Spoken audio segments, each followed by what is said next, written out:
Hey, welcome back to No Hype Beer Reviews. Unless it's your first time, then welcome and please consider subscribing and hit the notification bell below. Very excited for today's beer, as I always am, as I always say. It's a collaboration beer. As we know, sometimes collaborations are not the product of their sums and they're not like two awesome breweries came together and made a doubly awesome beer. But this does happen to be two breweries I really like. It was brewed at Barrier, huge fan of their stuff, and with their friends Sloop, as they said in the front here, it says brewed with our friends Sloop Brewing. And again, I'm a big fan of both breweries. Reviewed a decent number of beers from both at this point. It's a IPA, 7.1% ABV. It's about 3 weeks old, maybe a little less than 3 weeks old. And then is with most of Barrier's beers. Daniel Birch is an artist who did the artwork. Shocker. It's like their Money series vibe. He's a cool guy. I got talking to him on Instagram a little bit. I'm a big fan of his art style. And randomly, he went to college near where I grew up, so we had some stuff, in common like that. But yeah, seems like a good dude. Definitely love his artwork. Check out, at the very least, if you can't get Barrier stuff, check out their artwork. I really like what he does. But anyway, let's get into the glass. Yeah, gravy. That's pretty cool. All right, not too bad actually, all things considered. So this has like it has a lot of head, as you can see, 3 fingers ahead. So I'm hoping it'll go down as I'm talking a little bit. But it's that straw, um, unfiltered look. It's not super hazy. It's certainly not murky or anything in that realm. But it is that light gold straw, almost like an unfiltered Pilsner kind of a look. Um, Good carbonation, and the head has gone down slightly. Let's see what I can get in the aroma.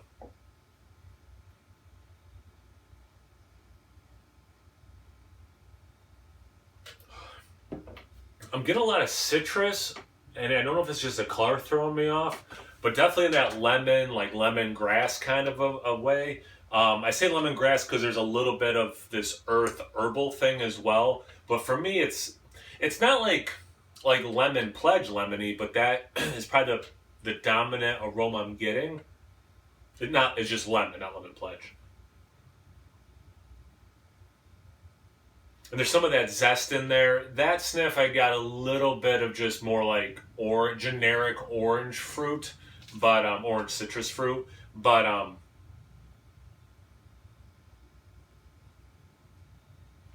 I'm sticking with it's that lemon dominant without being artificial lemony or too in your face. There is something else there, so I keep going back in trying to pull out this other thing because there's another thing that's familiar to me, but I'm not identifying it yet.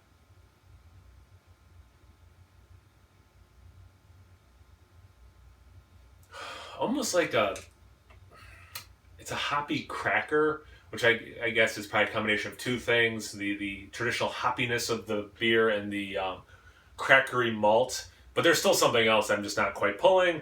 It's not probably that much fun to keep watching me sniff and try to figure it out. So maybe I'll get it in the taste. Cheers.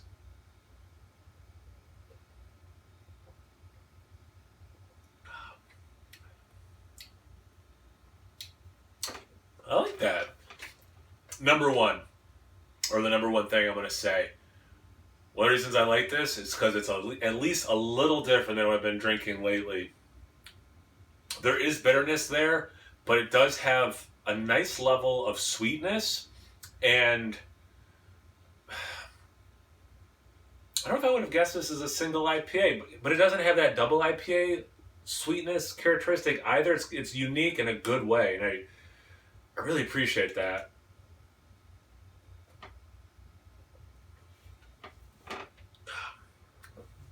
There is don't get me wrong, there's a good level of bitterness, and in that way it drinks like an IPA, but then there is this,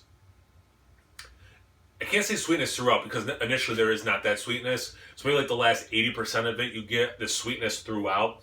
It's a very, how about this? It's somewhere between honey and confectionery sugar sweet, but the taste of the sweetness without it like sitting on your palate like that. Just eat raw honey or eat confectionery sugar. There's that piece of the puzzle. I'll put it that way. I get a little bit of lemon zest, but not as much as I got in the aroma. So it's not that lemony bomb like it kind of, not bomb, but like that was gonna smell or that smelled like. Um, I'm grooving on this, and again, I've said it. This is I think the third time. It's different in a very good way, and I'm appreciating that.